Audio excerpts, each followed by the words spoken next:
Hi everyone, good afternoon and welcome to this afternoon's webinar on understanding conspiracy theories and false news. We'll just start with a quick 30-second video and then move on from there.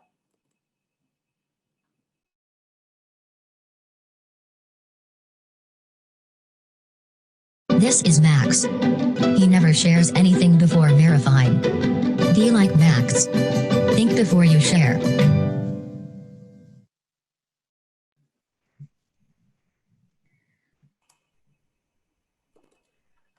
Okay, so thank you and welcome everybody. My name is Kenosha. I'm from the UNDP in Sri Lanka team here, and I will be your moderator for this afternoon. So Engage to Disengage is an awareness building and training program developed by UNDP in Sri Lanka as part of what we call the Hackadev Academy of Learning and Skills. It's a partnership with the Asia Pacific Center of Education for the International Understanding under the auspices of UNESCO, which focuses on critical media information literacy for young people. This is the second in a series of webinars which we have organized with Raw Media on topics related to critical media literacy. And today's topic is, as I mentioned before, conspiracy theories and fake news. So just a few house rules before we begin. Just to give you an idea, this is a 1-hour session and we will be recording it for program purposes. The second point I have is at the end of the presentation, we will go into sort of an open question and answer session. So if you have any questions, do keep them on hold with you and we'll tackle them as we go along. If you have a burning question, do put them in the Q&A or the chat box. You can type it out and we will tackle them one by one. And if you would like to use your mic, do raise your hand and we will give you the option to unmute your mic as we go along.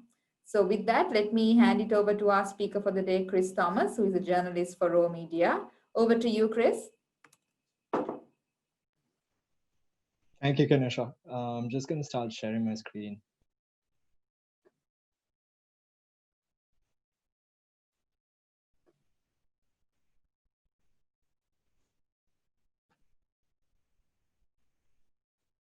Right. Hi, good evening, guys. It's still loading. The screen is still loading.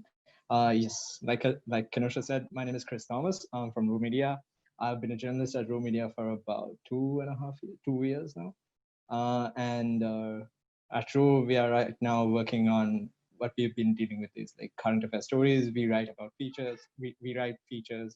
We write about current affairs and news stories that that have an human impact. On a day-to-day basis.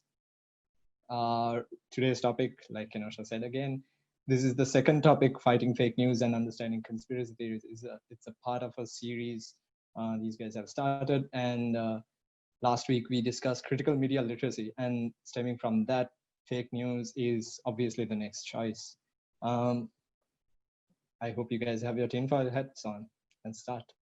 What are conspiracy theories? If you take a definition, it's basically any political or social or economic event or a trend that has occurred in the society, which is being defined with a negative connotation and is considered as kept away from the public eye. Any event that is that occurs in society that can be that can be defined as a deceptive plot that threatens the well-being of society can be considered as a conspiracy theory. It more or less, how do you say, threatens, it rejects the consensus, the scientific consensus, and it creates it's linked to prejudice. It marginalizes communities. It creates witch hunts, revolutions, and genocides, and these theories have been known to create mass hysteria and mayhem. And it's part of it's sort of like it gives way to fake news. Conspiracy theories are a form of fake news that occurs in society, and it has been there since like the beginning of time. It stems from fear of knowing, not knowing what are the facts, what are the sign, what's the information that surrounds like a phenomenon. The best examples that you can take from recent times are anti-vaccinations, which has given rise to cured diseases like measles coming back into society. If you take the example on the right-hand side of the screen, that was from a research article done in 2019 about how measles has returned to the US because of anti-vaccine decision-making. Communities going towards restricting or not following vaccine programs has led to a disease that has been cured since 2000 to return to certain areas. And another example would be the one on the left, where weirdly enough, a very biological disease has been connected to a very not so biological phenomenon such as 5G, which has no correlation whatsoever.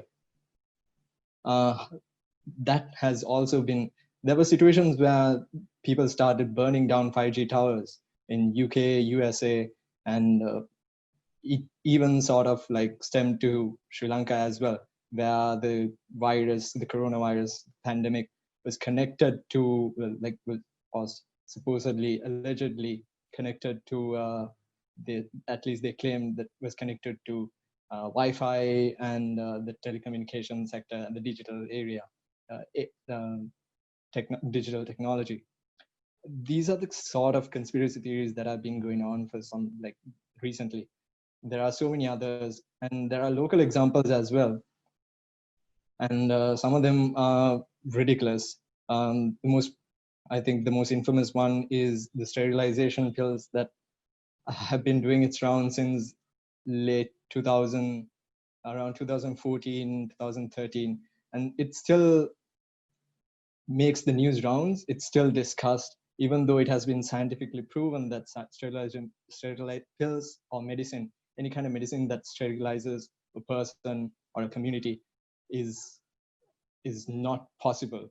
Scientifically, we are not at a stage where you can sterilize a person through any kind of medicine or like a procedure. This has been infamous throughout these recent times, and it has led to a very well-known witch hunt, which accused a doctor of sterilizing women, over 1,000 women in a certain part in the country. And this was carried out, this was reported on a Sri Lankan newspaper, and the news report itself was so contentious that it led to an ensuing court case. But if you take the news report itself, it reported at least around, it actually claimed that there were 400 women who testified against this particular doctor, and saying that they have gone through the surgery and that they can't give birth anymore. But when the court case commenced, the people who testified refused to come forward and give the testimony again, or they accepted the fact that they were lying. So the news report that started the entire thing was more or less debunked, and this has become, I would say, this is the best example of how conspiracy theories would lead to witch hunts and prejudice in particular communities. And this is why, this is actually one of the reasons journalists have an added responsibility of combating these things, combating fake news and conspiracy theories, because it's a cardinal rule to verify your information before you submit your piece. As a journalist, you get your information straight, you report on it. Before you submit your article, you have to verify whatever you're reporting. You have to verify the data, you write it before you write it. And that's a cardinal rule that you do not break. And this article did the complete opposite of that. You reported, the particular person, the journalist who reported on the matter, more or less reported unverified facts, and that led to this particular doctor being accused of these claims. So, like I said, conspiracy theories are a form of fake news, and fake news can be anything, starting from it's an intentional or an unintentional intentional presentation of false or misleading news, or whatever information that claims to be news. And fake news has become a buzzword during this last decade, right after President Donald Trump was elected as the US president in 2015. It doesn't mean that fake news was there before. It has always been there. News has always been exaggerated, sensationalized, and it was blown up in proportion to portray something else, to instill fear among the communities or the public, for various purposes. But it has always been there. But fake news became this buzzword, this phenomenon that has been studied or looked at during the last few years, because of the prominence that was given to it, because of the attention it has received. These are some of the examples that I thought were interesting. The first example on the left is from Watchdog LK, which we will mention later, and the second is from Fact Check LK, which I will also come back to. These are some of the stories. Like, you can combat these things. It has become, in order to combat it, you have to identify them. You have to identify what is fake and what is not. In order to do that, it only takes a little bit of time and a little bit of commitment, I would say. But it's still important to do that, regardless of whatever deadlines. It's important for us, for journalists, to do that, as well as the public to do, because of the impact it would have on society. When it comes to misinformation, at least, misinformation and disinformation begin with two ways fake news can be categorized, and these are the things that these are the characteristics. Misinformation, it can be characterized according to the intention behind it. Misinformation is more or less harmless. It's always false information. All of these information is false. Misinformation, disinformation, and malinformation. They are false information reported in various manners, but the intention can differ. Misinformation is more or less created not with the intention of harm or threatening a particular community or a person, but the people who create or spread misinformation either do it by mistake, or they believe that they are doing some good, but in reality, what they're doing is doing more harm than good. Best example for this would be the WhatsApp messages your mom or your grandmother or your aunt would send you. Anyone who would send some, like, best example, yes, would be, guys might have received the text message that said tea is the best cure for COVID. This was during the lockdown, or maybe before the pandemic. The pandemic started here in Sri Lanka. It's easier to get carried away with this information because they seem possible. They seem like a viable solution.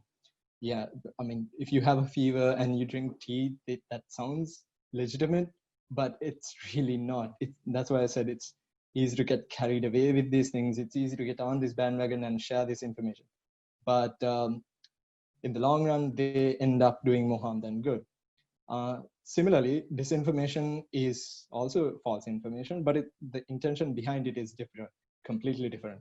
It's deliberately created to harm an individual, a group, ethnic group, social group, an organization, or even a country. If you're going back to the same example of COVID and the pandemic, there were certain messages that were circulating on WhatsApp social media that suggested that COVID-19 was a virus that was created by the Chinese government, and that it somehow was released into the public during an accident, and that's how the pandemic started.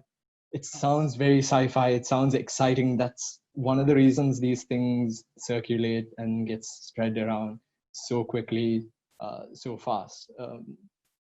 And these are the kind of disinformation that have been created as propaganda against particular certain countries. In this particular example, it was imposed against China. It was definitely an anti-China. It was a message that was created with anti-China sentiments. So that creates harm. That creates prejudice towards these particular people, this country, which was also one of the reasons there was a rise in xenophobic tendencies during that particular time. Malinformation, on the other hand, is like an amalgamation of both of these. Information is based on reality, but it's twisted in such a way that it creates conflict, creates chaos, and it tends to, more often than not, it tends to muddy the waters, and it overloads your information sphere, and more often than not, you tend to lose out on what are the actual facts because of how prevalent these information, like these messages or news stories, can be. There are certain things you can do to spot fake news. These are some of the things that I've listed down. Once you get hold of a story, first thing you have to do is consider the source. Where is it coming from? And look at the supporting articles that are mentioned within the story, and see if they are actually supporting the story. You have to read beyond the headline. A lot of people, including journalists, it's a very common thing, just tend to read the headline and not the rest of the story. But headlines can be very distracting. It could not be the same thing. It could misrepresent the entire story. It could take away the attention of the entire story, the pivotal parts of the story, and point you in an arbitrary or not so important fact of the story, in order to get your interest going, just in order for you to share it or interact. Share it. You have to check the author. What if the author is a fake person? Do a bit of research, click on the author, and see what other articles or newspapers pieces that they might have written. Check their Twitter account. Most of the journalists in Sri Lanka who have some sort of influence have a Twitter account available. And yes, check on the other sources as well. If there are certain keywords that have been hyperlinked, click on them. Go back and read what other articles that have been quoted or linked to this particular story, in order to understand in order to at least ascertain whether this story is an actual story that's worthwhile, worth your time, or is it fake. Another thing is checking the date. There's a lot of stories that, like old stories, that can research, that can be reshared at least whenever something happens. And there was a lot of incidences where even during the COVID pandemic, there were old articles that were shared claiming at least that these things were happening right now. Reposting all old news stories doesn't mean that they are relevant to current events. And the other thing is it a joke? It could be satire. Everyone has heard of news curry, right? So that doesn't mean news curry articles are real. Check your biases. At least consider your own beliefs. Consider if your own beliefs could be affecting how you are reading it, how you are understanding this particular story. And finally, ask an expert. There are so many experts out there in the field that could help you understand. There are so many tools that could be used to verify news, such as the ones that I'm going to mention now. This is actually an example of what we did, what Ro published during the pandemic, during the lockdown time. We collected a bunch of seven WhatsApp forward messages that took around 2 weeks for us to compile, because there were so many. We had to pick and choose. And these are some of the examples that I've chosen. You guys can go and read it on our website. The first example is really interesting because it says COVID-19 has been confirmed as airborne. And this has actually been a very interesting conspiracy theory that started during this pandemic. It, like I said, it rejected the scientific consensus, even though there were so many scientists saying COVID is not airborne. It's only spread through particles that you come across, that you come in contact with. These messages did end up getting shared. They were forwarded, they were reshared, people wrote articles about it. And it's easy for mainstream media to get carried away as well. If the general public can get carried away, if they can get on this bandwagon of spreading fake information, it's the same for journalists as well, because they are people as well. But we have an added responsibility of verifying the information and reporting the right facts. The second one is a classic example of disinformation, where it claimed that China is responsible for creating this pandemic and the virus. Yeah, and the third one is, of course, Steam and P, which is, well, you know. These are actually some of the verification tools, some of the experts that you could actually look into. AFP Fact Check is a news agency. AFP is a news agency, and they're running a fact check. And that's a really good example of how mainstream media has realized how important fact checking and fact checking is, and like the significance of identifying and verifying the news that are out there, and debunking and combating the false information that are doing its rounds in society. Fact Check LK is run by a local think tank, and they do updates very regularly. Watchdog was very recent. They started it somewhere around 2019, if I'm not mistaken, and they're also doing a very good job. They've basically outsourced that particular information to whatever the information that they're sharing comes from verified sources. So not only are they sharing the fact that some of these stories can be wrong, that are false, but they're also following it up with the actual stories. So whenever there's like a fake news story that's going around, they would take it, they would report it alongside the actual story. The three examples on the right-hand side are some tools that you could actually use. We've been taught how to use these things as well as journalists.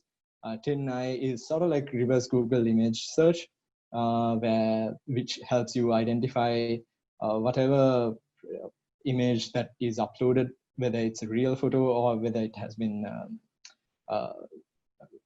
edited in order to portray a different setting or different story, different meaning.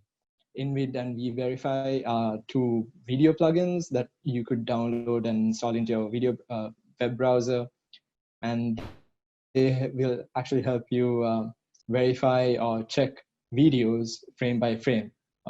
It's an entire process. It's sometimes it takes a bit of getting used to, but once you get used to these things, used to handling these tools, it becomes easy to understand what you're where these things are coming from. It gets easier to understand the difference between actual news and fake news, even though that line can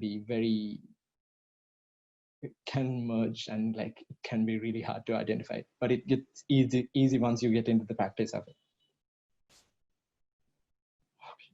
So the whole idea about fake news is that one thing you have to realize that fake news can be everywhere, and what it does is manipulates whatever the information that is already out there in order to either create hysteria or to, like I said before, misinformation. What misinformation does is the intention behind it is good, but the impact it has is at the end of the day rather bad. So keep a lookout for misleading headlines, quotations that stories or quotes taken from an expert that can be taken out of context, misquoted. Say an individual gives an expert opinion on a particular story, but that is not what is being reported. If that is the case, that's a clear case, situation of that person being the interviewee being misquoted.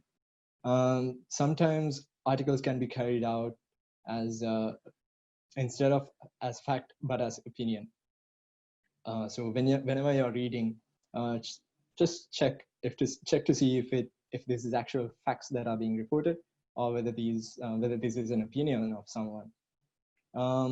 Sometimes data and information can be misrepresented because maybe the journalist didn't understand the data properly and therefore made a mistake, or the data might be misrepresented for other purposes, for whatever agenda that media organization or whoever who's writing has, or whatever the biases that person has.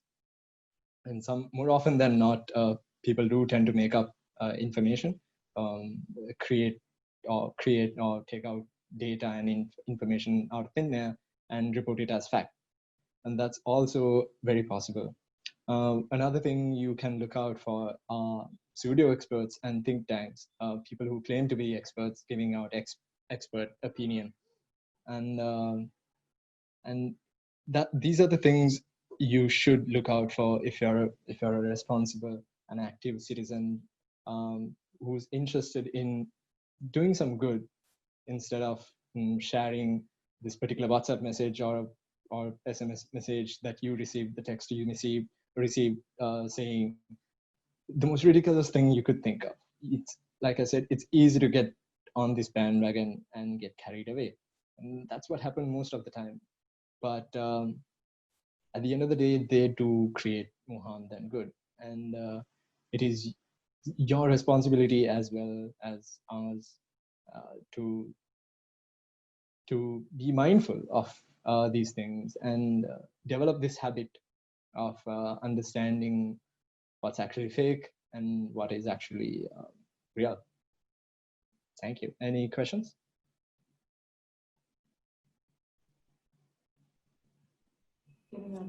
Yeah.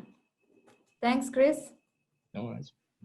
So now we'll just open it up for a round of question and answers. There are already 2 questions, so maybe we'll take those up first. And in the meantime, I encourage all of you who are listening to the webinar to do pose your questions, and we'll try to answer them as best as we can. So Chris, I'll read the first question. How can you take action against the publishing of fake news and disinformation? Basically, what actions can we take? There's no regulatory body when it comes to taking action. If by what you mean is taking legal action against a particular person or a news organization or whoever for publishing fake news or disseminating fake news, there's no authority that could do that, but you can file a court case for defamation if it's defaming, if it's harming a certain individual. But when it comes to taking action against a particular media organization for reporting false information, there are certain authorities like the Sri Lanka Press Council and the Editors Guild that you could complain to. They would create a platform where the complainant and the person who created the fake news can be brought to this particular platform, and it could be discussed and come to a settlement. That's where the right to reply comes into action. Sri Lanka has the right to reply whenever like a story is published. This is concerning newspapers, of course. if a person is not happy with the content, they could ask for a verification or a correction in that particular newspaper. And newspapers are more often than not obliged to respond in a positive way. Thanks, Krish. Maybe I'll go to the second question. This is about what about the recent posts on social media about the deforestation project in the Singharaja rainforest? Is that fake news? And how can you verify information like that, news like that? Okay, the project is an actual thing. I think recently the government also got involved and intervened, and President Gotabaya Rajapaksa has, I think, temporarily suspended the project that started. And this has, I think it happened today. I think that was the most recent update on that particular case. I don't think it is fake news because it's being reported quite prominently. Okay, so such fake news, I think what Pathum was really asking was, okay, if it is fake news, how can you verify that? But I think your presentation also covered some of those tools that As well. people can use. Yeah. So I think the UN has also launched a platform called Verified. So those online, you can maybe check it up online. If you just type Verified, the UN platform, it's a platform where you can verify any sort of news that you are really not sure if it's fake or real. So let me move on to the other question. Thank you for your questions, guys. Keep them coming. As a good journalist, how can you prevent disinformation for building peace in a society? Might be a little tough. That's the thing. If you're, it's not just the journalist's responsibility to do this, but it's a practice that everyone should take up. It is also a citizen's responsibility to be mindful of whatever the disinformation that can be circulating that might pop up in a particular scenario or a situation. And in order to understand that it's a practice that has to be developed. And when you develop that sense or that nose for sniffing out disinformation, it becomes easier to be aware of what can go on. Say when it comes to disinformation, can be very similar to propaganda, and if you develop that sense of understanding what the nuances are, it becomes easy to call them out. And calling them out and not sharing them is also a very important responsibility of a citizen. Well said, Chris. Couldn't agree with you more. The next question, can the Right to Information Act be used for combating issues of fake news? It can be. There have been occasions, although I personally have not come across any of them, but the Right to Information Act can be used. I think whatever information that are like propagated can be combated through the right to reply. If whatever the information that you obtain from your right to reply proposal or that response you get from that particular government institution, if it contradicts what is being said, what is being reported, then that's actually how you tackle that particular fake news. So there are instances, although I've not personally come across any of them. Okay, Amani Jinadasa is asking, I've noted that many people don't really watch news these days. What are the best ways to make them, to get them updated on current affairs, and how can we protect them from fake news? You really should be watching news. At least read. That's the thing. It's easier to get carried away with whatever information and news that are being reported on social media. What is being shared is more often than not the truth. Social media has actually become a platform, a cesspit for, not a cesspit, petri dish for fake news and for it to crop up. So you can follow, like, there are the disadvantages of social media, but there are also advantages. You could follow, if you're not interested in watching news or listening to the radio or reading the newspapers, you could follow journalists. There are many prominent journalists who are active on social media. You could follow media organizations and their social media platforms. That's also a way to address this matter. I think you may have already answered my next question also, but I'll just read it out anyways, in case you have anything else to add, Chris. How do wire agencies or any other news organizations verify their fake news?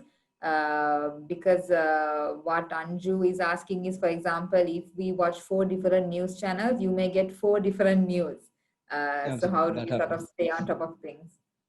News-wise, like Andrew has taken AFP as an example. What AFP as a news agency does is, whenever a news story breaks, they would get that initial line that says, oh, okay, somewhere around this area, this thing has happened. That's the breaking news.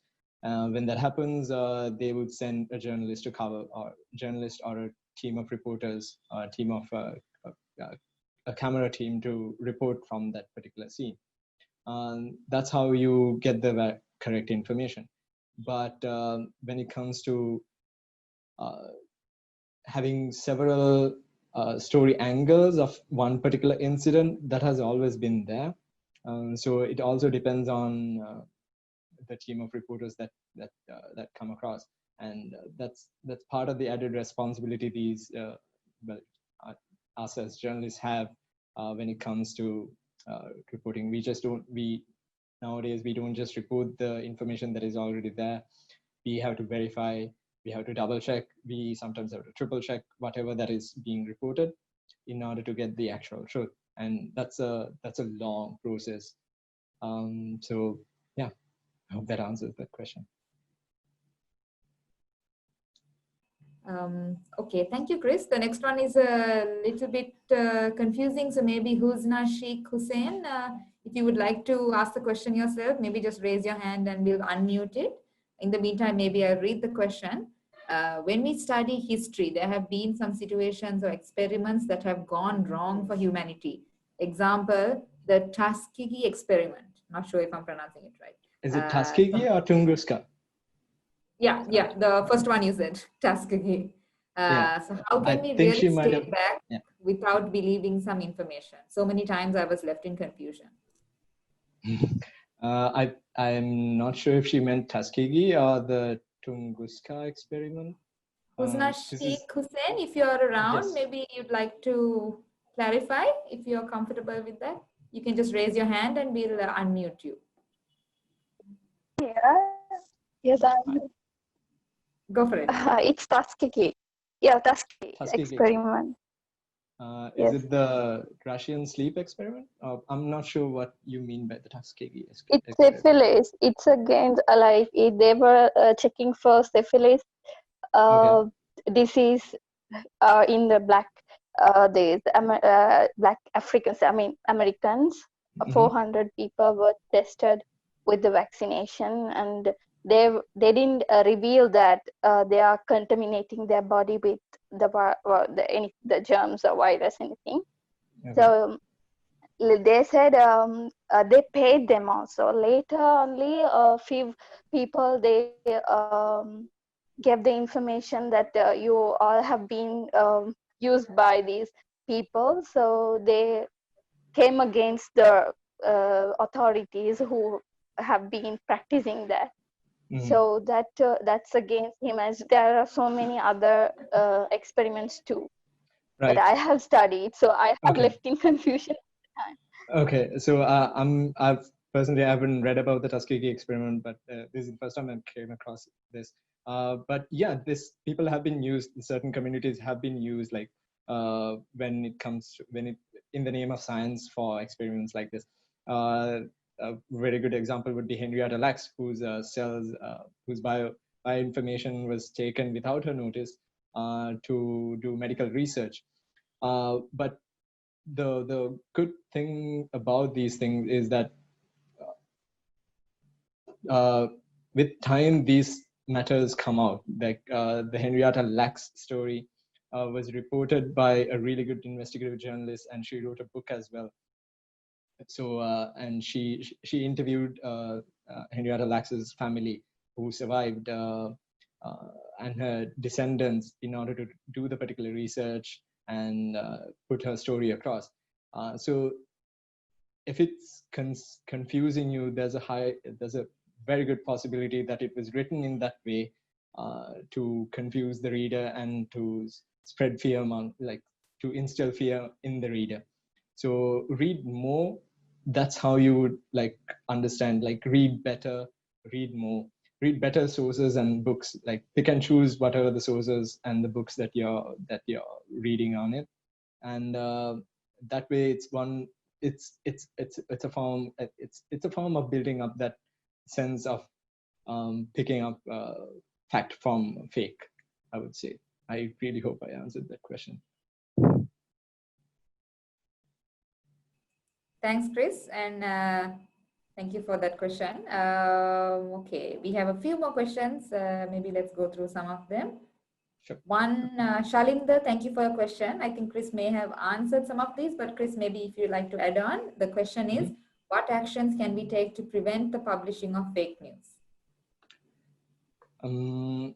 Preventing publishing fake news.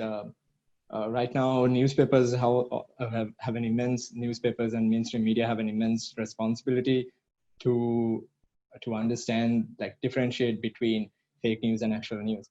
But when it comes to social media, that's where things get a little bit tricky, because everyone has an opinion and everyone can say anything.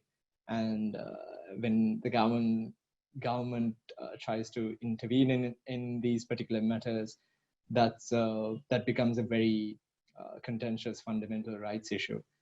So we saw the impact of that when the government on 2 occasions blocked social media in the past 2 to 3 years, and there's no direct answer that could probably resolve these things. But one thing we as citizens and journalists can do is that we have to develop that inhibition, and so that we don't share whatever and everything that is being said, unless it has been verified, unless you feel that this is the right thing that you should be doing.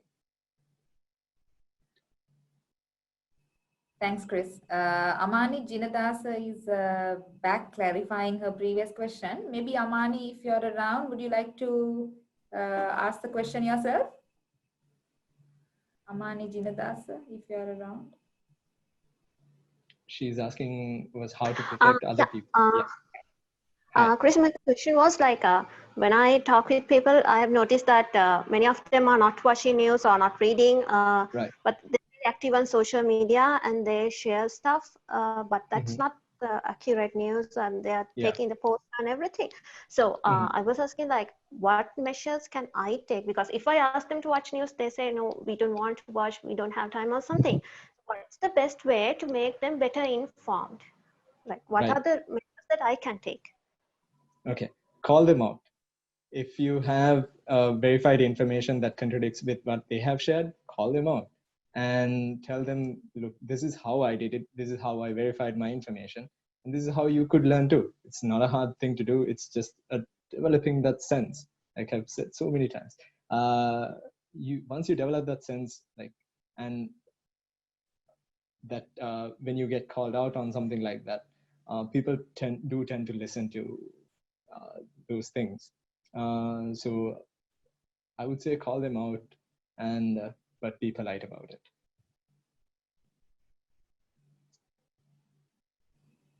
Thank you. I hope that few more questions. Maybe let's just take a few more. Sure.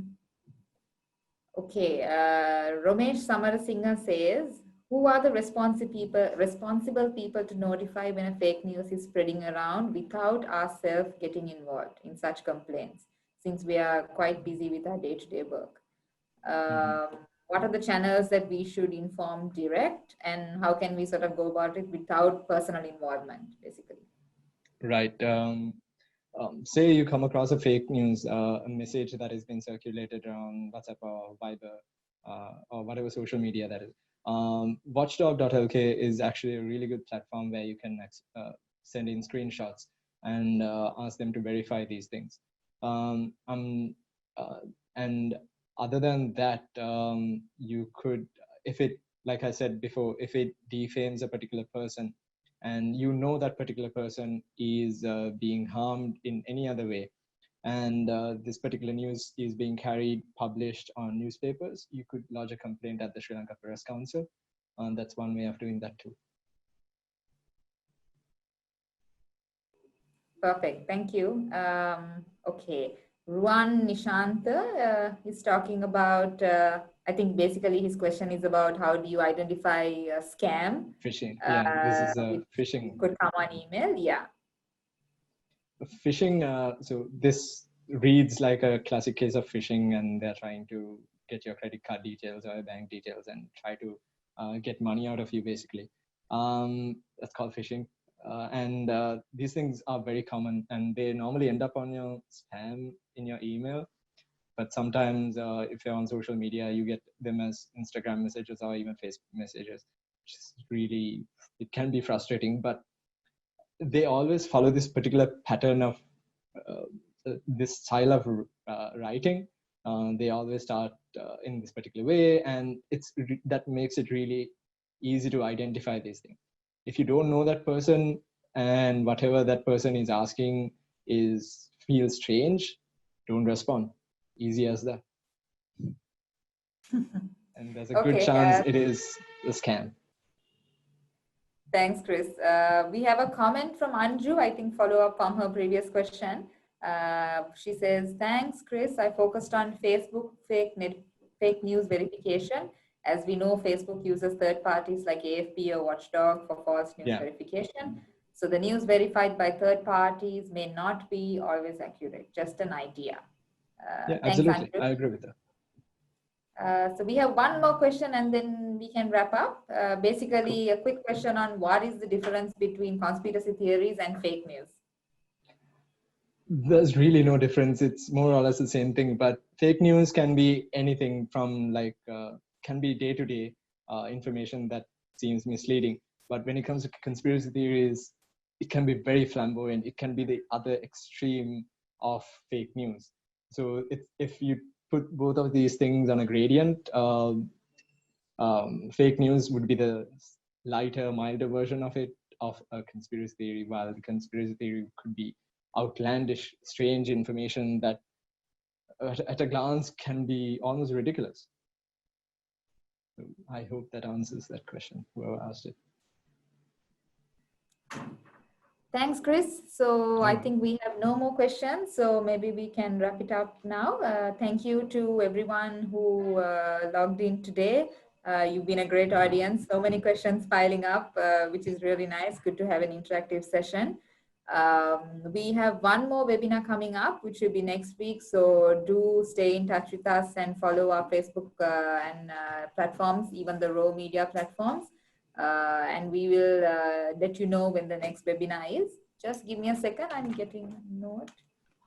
Okay, so yeah, thank you to everyone who joined. Thank you to Ro, thank you to UNESCO, AppsU, and all the other partners who have come on board with us for this webinar. Thanks again, Chris, and thanks, guys. Have a great evening. Thank you, Kiran. Good evening, guys.